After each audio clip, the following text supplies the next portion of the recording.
স্বাধীনতা আমরা পাইছি পাকিস্তানের হাত থেকে, কিন্তু মুক্তির ভাষা আমাদের বেঁধে রাখছে ভারতের হাতে। সাংস্কৃতিকভাবে, মনস্তাত্ত্বিকভাবে যে জাতির ইতিহাস অন্যের ধর্মতত্ত্বে লেখা হয় সে জাতি স্বাধীন না, শুধু স্বাধীনতার গল্প শোনে সে। এই ভাষার শৃঙ্খল ভাঙাই আমাদের প্রকৃত স্বাধীনতার শুরু। একটা জাতিকে অধীন করতে তার ভূমি লাগে না, তার ভাষা দখল করলেই হয়, তার যুদ্ধের নাম বদলাইলেই হয়, তার ইতিহাসকে অন্যের ধর্মে অনুবাদ করলেই হয়।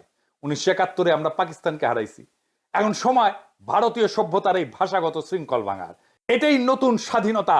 মুক্তিযুদ্ধের শব্দটাকে ভাঙতে হবে, মুক্তিযুদ্ধের এই শব্দের শৃঙ্খল ভাঙতে হবে। বাংলাদেশের ইতিহাসের সবচেয়ে বিপজ্জনক শব্দটা ভাঙ্গা ফেলবো।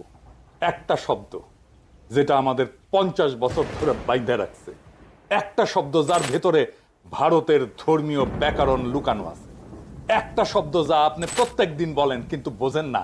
এই শব্দটা আপনাকে স্বাধীন না, আধ্যাত্মিকভাবে পরাধীন করে রাখছে। এই শব্দটা হইল মুক্তিযুদ্ধ। হ্যাঁ, আজ আমি বলবো এই নামটাই বাংলাদেশের সবচেয়ে বড় ভাষাগত প্রতারণা। প্রস্তুত থাকেন, কারণ আজকের এপিসোডে শুধু ইতিহাস না, আপনার পরিচয়ের মাটি নড়ে যাবে। আপনারা দেখেছেন আমার আর ইলিয়াসের কুশপুত্তলিকা জ্বালানো হয়েছে ঢাকা বিশ্ববিদ্যালয়ে। আমি কালে মাইন্ড করেছি, খুবই মাইন্ড করেছি। এই জন্য না যে ওরা আমার কুশপুত্তলিকা জ্বালাইছে, মাইন্ড করেছি যে বেশি লোক হয় নাই। আর অন্য বিশ্ববিদ্যালয়গুলো কি ঘুমাইছে? ওরা কুশপুত্তলিকা দাহ করতে পারলো না, ওরা এই কাম করলো না কে? আচ্ছা ঠিক আছে, আজকে যে পুচ্ছে আগুন লাগানো এপিসোড করব, এইবার কলে 64 জেলায় অন্তত 64টা কুশপুত্তলিকা জ্বালাইতে হবে আমার। পুচ্ছে আগুন লেগে দেব বাকশালী ইন্ডিয়া আর বাঙ্গু সুশীল আর ইন্ডিয়ার নব্য লেসপেন্সার বিএনপির কিনিয়া মুক্তিযুদ্ধ নিয়ে, যেটা আগেই কইছি। আপনারা জানেন আমি এইটারে মুক্তিযুদ্ধ বলি না। এইটারে মুক্তিযুদ্ধ কেন বলা উচিত না সেটা নিয়ে আজকের আলাপ। এই আজকের এপিসোডে আমরা দেখাইব যে মুক্তিযুদ্ধ শব্দ দিয়া আমাদের পুরা জাতিকে 50 বছর ধরে মানসিকভাবে বাইন্ধে রাখা হয়েছে। মুক্তিযুদ্ধ মানে স্বাধীনতা না, মুক্তি না, মুক্তিযুদ্ধ মানে দাসত্ব। কেমনে আসেন এইবার দেখি। আমি আগেই বলেছি বঙ্গবন্ধু নামটা ছিল ভারতের তৈরি একটা সফট পাওয়ার টুল, যা দিয়া বাংলাদেশের মন রাজনীতি নিয়ন্ত্রণ করা হয়েছে। গত এপিসোডে দেখেছেন। আজকে আমরা আমি বয়ানের পেঁয়াজের আর একটা স্তর সুলবো আর চোখ দিয়া পানি পড়বে বাকশালী আর ভারত দুই জায়গাতেই। একটা প্রশ্ন দিয়া শুরু করি। দুনিয়ায় অনেক দেশ স্বাধীন হয়েছে, তাদের স্বাধীনতার জন্য লড়াই করছে, যুদ্ধ করছে। কোথাও কি তারা তাকে মুক্তিযুদ্ধ বলছে? আমেরিকা বলছে, আলজেরিয়া বলছে, ভিয়েতনাম বলছে, ইন্দোনেশিয়া বলছে, কিউবা বলছে, আয়ারল্যান্ড বলছে। একটাও দেশ তাদের স্বাধীনতার যুদ্ধকে মুক্তির যুদ্ধ বলেনি। কোথাও না, ইতিহাসে নাই, রাষ্ট্রতত্ত্বে নাই, রাজনীতিতে নাই। কারণ তারা জানে রাষ্ট্রের স্বাধীনতা একটা রাজনৈতিক ঘটনা, আর মুক্তি এটা আধ্যাত্মিক ঘটনা। দুইটা শব্দ কখনোই এক হয় না। লিবারেশন ওয়ার বলা হয়েছে, কিন্তু লিবারেশন হইতেছে রাজনৈতিক শব্দ, আধ্যাত্মিক শব্দ না। মুক্তি একটা আধ্যাত্মিক শব্দ। তাহলে কেন মুক্তিযুদ্ধ এই আধ্যাত্মিক শব্দ দিয়া আমাদের স্বাধীনতার যুদ্ধকে সংজ্ঞায়িত করা হইল? কেন? খ্রিস্ট ধর্মে মুক্তিরে বলে স্যালভেশন, লিবারেশন না। হিন্দু ধর্মে এটারই বলে মুক্তি বা মোক্ষ, ইসলামে বলে নাজাত। আমরা পরে দেখব কেন স্বাধীনতার সংগ্রাম আর যুদ্ধকে মুক্তিযুদ্ধই বলা হইল। আগে দেখি মুক্তি শব্দটা আসলে কি। মুক্তি শব্দটা আসে সংস্কৃত মুচ ধাতু থেকে, অর্থাৎ বন্ধন মুক্ত হওয়া, জন্ম মৃত্যুর চক্র ভাঙা, মোক্ষ লাভ করা। এটা আত্মার পরম অবস্থা। হিন্দু ধর্মে মুক্তি মানে মোক্ষ, বৌদ্ধ ধর্মে মুক্তি মানে নির্বাণ, জৈন ধর্মে মুক্তি মানে কর্মবন্ধন ছিন্নকরণ। এগুলো কি রাষ্ট্রের স্বাধীনতা?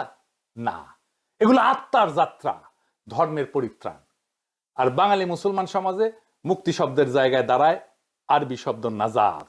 এটাও আধ্যাত্মিক মুক্তি, পরকালীন পরিত্রাণ। অর্থাৎ মুক্তি শব্দের দুই পাশেই ধর্মতত্ত্ব, এক পাশে মোক্ষ আর এক পাশে নাজাত। তাইলে মুক্তিযুদ্ধ শব্দটা আমাদের মাথায় কেমনে ঢুকলো, কে ঢুকাইলো, কেন ঢুকাইলো? স্বাধীনতা যুদ্ধকে মুক্তিযুদ্ধ বলা এটা কোনো নির্দোষ আবেগ না, এটা ছিল এক ধরনের ভাষাগত ইঞ্জিনিয়ারিং, যার উদ্দেশ্য ছিল আমাদের স্বাধীনতার অর্থটাই বদলায় দেওয়া, এমন ভাবে বদলায় দেওয়া যাতে সেটা ভারতের তৈরি ন্যারেটিভের ভেতরে পড়ে। মুক্তিযুদ্ধ শব্দটা প্রথম ব্যবহার করা হয় স্বাধীনতার ঘোষণাপত্রে। কে লিখে দিছিল? General Jacob, Indian general. দেখে দিছিল কে? আর এক ইন্ডিয়ান উকিল। বুঝছাও, স্বাধীনতা শব্দ বললে বাংলাদেশি জনগণ দাঁড়ায় মাথা উঁচু করে, কিন্তু মুক্তি শব্দ বললে আপনি দাঁড়ায় যান হিন্দু মোক্ষ এবং আধ্যাত্মিক পরিত্রাণের ভাষার ভেতরে। এখন বলেন তো, এই মুক্তি শব্দকে স্বাধীনতার জায়গায় বসাইলে কি হয়? যেটা হয় সেটা হইতেছে ধর্ম ভাষা রাজনৈতিক ভাষায় রূপান্তরিত হয়। ছিল ধর্ম ভাষা, হইয়া দাঁড়ায় রাজনৈতিক ভাষা, আর তার ফল হয় ভীষণ। যখন একটা পবিত্র আধ্যাত্মিক শব্দকে রাজনৈতিক স্লোগানে পরিণত করা হয়, তখন এই শব্দটার অর্থ ক্ষয় হয়ে যায়, ধর্মতত্ত্ব দুর্বল হয়ে যায় এবং রাজনৈতিক তত্ত্বও ধর্মতত্ত্বের অধীন হয়ে যায়। জাতির চিন্তা বিভ্রান্ত হয়। লিঙ্গুইস্টিক থিওরিতে একে বলা হয় সেমান্টিক করাপশন, অর্থাৎ শব্দের অর্থের পবিত্রতা ক্ষয় হয়ে যাওয়া। এই সেমান্টিক করাপশন বা শব্দের অর্থের দূষণ, এই কথাটা আরো গভীরভাবে উদাহরণ দিয়ে বুঝেনি। কোন পবিত্র বা গভীর বিশেষ অর্থবহ শব্দকে অন্য কাজে অন্যভাবে রাজনৈতিক স্লোগানে যদি ব্যবহার করা হয়, তখন শব্দের আসল অর্থ দুর্বল হয়ে যায়, অর্থ বদলে যায়, এমনকি নষ্ট হয়ে যায়। এই অর্থ নষ্ট হওয়ার ঘটনাকেই বলা হয় সেমান্টিক করাপশন। বাংলায় বলতে পারেন অর্থ দূষণ, অর্থ বিকৃতি। আমরা একটা উদাহরণ দিয়ে দেখি। গুরু, এই শব্দটা, এটা আসল অর্থ কি ছিল? ভারতীয় ধর্মতত্ত্বে গুরু মানে আধ্যাত্মিক পথ প্রদর্শক, যিনি আপনাকে অন্ধকার থেকে আলোয় তোলেন, যিনি সত্য, আত্মজ্ঞান, মুক্তির পথ দেখান। গুরু মানে শিক্ষক প্লাস দার্শনিক প্লাস আধ্যাত্মিক নেতা। অত্যন্ত পবিত্র, গভীর, ভারী শব্দ। এখন গুরু শব্দ কাকে বলা হয়? এই শব্দটা ইংরেজি ভাষার ঢুকিছে। তাই আজকের পৃথিবীতে আমরা দেখি ফিটনেস গুরু, মার্কেটিং গুরু। আমি নিজে মুরব্বী শব্দটা বুঝাইতে গুরুজন শব্দটা ইউজ করি। গুরুজন অনেক ক্ষেত্রে ইউজ করছি। অনেকে গুরুজনকে গুরু বলে ধরে নিছে। গুরু আর গুরুজন দুটো আলাদা শব্দ। তাইলে বলেন, এই যে ফিটনেস গুরু আর মার্কেটিং গুরু, এগুলো কি সত্যিকারের গুরু? না, এরা শুধু কোন একটা কাজ ভালো জানে। কিন্তু শব্দটা এতই সস্তা হয়ে গেছে, আজকাল যারই সামান্য দক্ষতা আছে তাকে গুরু বলা হয়। উত্তম কুমারকে গুরু বলা হইতো। উত্তম কুমার কি গুরু? উত্তম কুমারের সিনেমাতে এরকম অনেক দৃশ্য আছে, দেখবেন উত্তম কুমার গান গাইতেছে আর গুরু গুরু বলে চিৎকার দিতেছে। এটাই সেমান্টিক করাপশন, পবিত্র শব্দের অর্থ নষ্ট হয়ে যাওয়া। একটা পবিত্র আধ্যাত্মিক শব্দ হইতেছে গুরু। যখন বাজার, বিজ্ঞাপন, ইউটিউব, টিকটক এগুলো ছড়ায় পড়ে, তখন শব্দটার গভীরতা মরে যায়। গুরু মানে একটা কাজ ভালো করে এরকম লোক, যা কিনা সম্পূর্ণ ভুল অর্থ। এতে শব্দের আসল অর্থ ক্ষয়া যায়, শব্দের মর্যাদা নষ্ট হয়ে যায়, মানুষ শব্দটা শুনলে ভুল ধারণা করে। এখন গুরু মানে আর পথ প্রদর্শক বা আধ্যাত্মিক শিক্ষক না। গুরু মানে এখন যে কেউ যার যা কিছু ভালো জানে, সেই একটা গুরু। আসল অর্থ গায়েব। ঠিক একই ঘটনা মুক্তি শব্দের ক্ষেত্রে ঘটছে, তবে উল্টা ভাবে। কিভাবে? সমস্যাটা আসলে কোথায় দেখেন। মুক্তি এই শব্দটা সাধারণ শব্দ না। এই শব্দটা ভারতীয় ধর্ম দর্শনের সবচেয়ে পবিত্র, সবচেয়ে স্পর্শকাতর টার্ম। সবচেয়ে রিলিজিয়াস ফুলফিলমেন্ট হয় মুক্তির মধ্যে দিয়া। মুক্তি মানে কি? মুক্তি মানে মোক্ষ, নির্বাণ, পরম পরিত্রাণ, আত্মার শেষ গন্তব্য। এখন প্রশ্ন হইল, একটা রাজনৈতিক যুদ্ধকে কেন হঠাৎ এই আধ্যাত্মিক শব্দ দিয়ে ডাকতে হবে? কেন? কারণ এটা কোনো কাকতাল না, এটা চালাকি। সফট পাওয়ারের সবচেয়ে সূক্ষ্ম অস্ত্র হলো ভাষা। ভারত খুব বুদ্ধিমত্তার সাথে তাদের ধর্মীয় শব্দ ভান্ডারের সবচেয়ে পবিত্র শব্দটা, সবচেয়ে স্যাক্রেড শব্দটা আইনা আমাদের রাজনৈতিক সংগ্রামের সাথে এঁটে দিল। যেই মুহূর্তে বলা হলো স্বাধীনতা মানে মুক্তি, স্বাধীনতার যুদ্ধ হয়ে গেল মুক্তিযুদ্ধ। সেই মুহূর্তে আমাদের রাজনৈতিক বয়ানকে সরাসরি ভারতের ধর্মীয় ব্যাকরণের অধীনে পাঠানো হলো। এটাই সমস্যা, এটাই সেমান্টিক করাপশন। এটা সেমান্টিক করাপশন না, এটা সেমান্টিক ক্যাপচার হয়ে গেছে। শব্দের অর্থ বদল না, শব্দ দিয়া জাতির পুরা রাজনৈতিক চেতনাকে বন্দী করে ফেলছে। ধরেন গুরু শব্দটা যদি সস্তা টাইটেল হয়ে যায় তো খুব একটা ক্ষতি নাই, কিন্তু মুক্তি শব্দের ক্ষেত্রে ক্ষতি অনেক। এখানে শুধু শব্দের মর্যাদা নষ্ট হয়নি, আমাদের জাতীয় পরিচয়কে এই ভারতীয় ধর্মতত্ত্বের অধীনস্থ করা হয়েছে। কারণ মুক্তি মানে মোক্ষ, মুক্তি মানে ভারতীয় আধ্যাত্মিকতার হৃদয়, যেখানে আত্মা বাঁচে, কর্মফল ভাঙে, জন্ম মৃত্যুর চক্র থেকে একজন মানুষ মুক্তি পায়। এখন ভাবেন, এই শব্দে যদি আমাদের স্বাধীনতার ইতিহাস লেখা হয়, তাহলে স্বাধীনতার মালিকানা কার হাতে যায়? আমাদের হাতে থাকে না ভারতীয় ধর্মতত্ত্বের হাতে থাকে? আমাদের তো থাকে না, কারণ মুক্তির ধারণা তো আমাদের না, তাদের ধারণা। শব্দের শিকড়ই তো তাদের, সুতরাং ন্যারেটিভও তাদের হয়ে যায়। এটাই তো উদ্দেশ্য ছিল, আমাদের রাজনৈতিক জন্মকথাকে তাদের ধর্মীয় কল্পনার ভেতরে বন্দী করা। তাই আমি পরিষ্কার বলছি, মুক্তি স্বাধীনতার শব্দ না, মুক্তি ভারতীয় ধর্মতত্ত্বের শব্দ। এই শব্দ দিয়া আমাদের ইতিহাস লেখা মানে স্বাধীনতা না, সাংস্কৃতিক অধীনতার ইতিহাস লেখা। এইবার আসেন বুঝে দেখি কেন এটা বিপজ্জনক, মুক্তি এবং স্বাধীনতাকে মিশায় দেওয়া। এর আসল বিপদটা কোথায়? আগেই বলছি যে মুক্তি তো কোনো রাজনৈতিক শব্দ না, এটা মোক্ষ, নাজাদ, নির্বাণ, আধ্যাত্মিক পরিত্রাণ বোঝায়, একটা পূর্ণ ধর্মীয় ধারণা। এখন এই আধ্যাত্মিক শব্দকে যদি রাজনৈতিক স্বাধীনতার জায়গায় বসায় বলা হয় মুক্তিযুদ্ধ ছিল স্বাধীনতার যুদ্ধ, তাহলে কি হয়? হয় অত্যন্ত বিপজ্জনক একটা গুলায় যাওয়া। স্বাধীনতা মানে হইতেছে রাষ্ট্রের শৃঙ্খল ভাঙা, মুক্তি মানে আত্মার পরিত্রাণ। স্বাধীনতা একটা জাগতিক ঘটনা, আর মুক্তি একটা পরকালের ব্যাপার, একটা রাজনৈতিক আর একটা ধর্মীয়।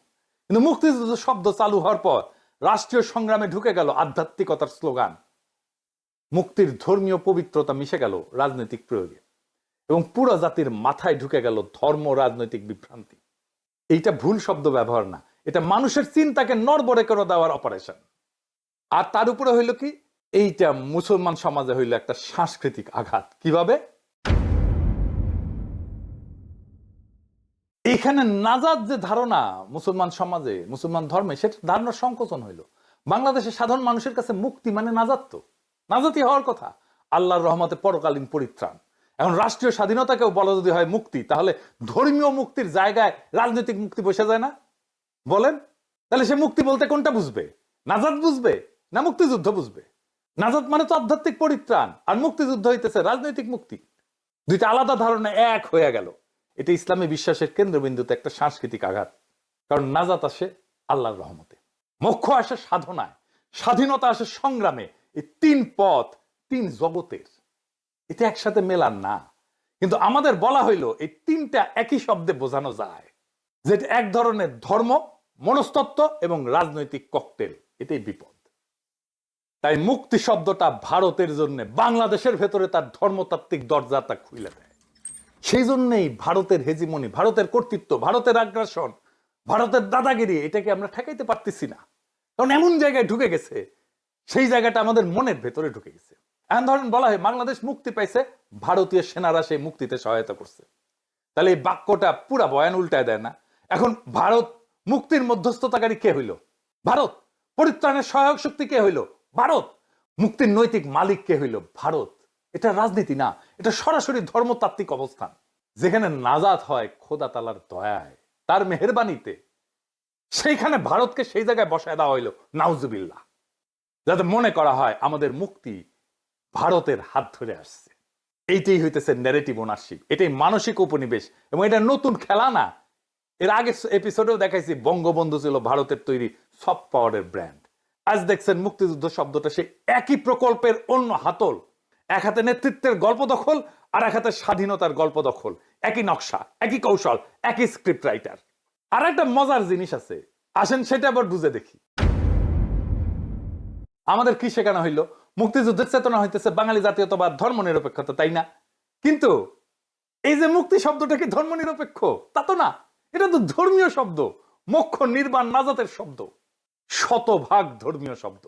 এবং এটা শিকড় ভারতীয় হিন্দু সভ্যতার ভিতরে, এটা শিকড়, এটা শিকড় ভারতীয় ধর্ম বিশ্বে। অর্থাৎ আমাদের বলা হলো ধর্ম নিরপেক্ষতা, কিন্তু সেই ধর্ম নিরপেক্ষতা দাঁড় করানো হইল হিন্দু ধর্মীয় শব্দ ভান্ডারের মধ্যে। তার মানে এই যে ধর্ম নিরপেক্ষতার দাবি, এটা ভারতীয় সভ্যতার আধ্যাত্মিক ভাষা, একটা ককটেল, যেখানে ধর্ম নিরপেক্ষতা দাঁড়ায় আছে ধর্ম সভ্যতার উপরে।